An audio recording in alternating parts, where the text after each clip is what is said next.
Hey everyone, and welcome back to another video. In this video, I'm going to show you how to update shipping weight on Mercari. Now, this video is going to be particularly useful for individuals. Let's say that you mistakenly entered the incorrect weight for an item on Mercari.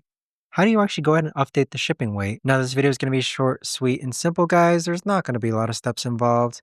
Now, in order to do this, what you're first going to do is log on to Mercari. Next, go ahead and click on Sell on the middle hand side, then click on the item which you want to go ahead and update the shipping weight for. Next, click on Edit Item, then scroll down and click on Shipping Method. Next, click on Prepaid Label, click on Edit next to get your shipping rate, and then this is where you could actually update the weight of your package.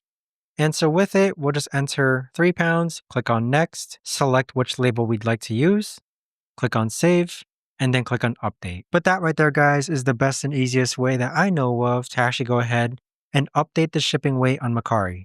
If you guys know of a better or easier way to actually do this, let me know in the comments down below. I would love to know. Thanks so much for watching, everyone, and I'll see you guys all in the next video.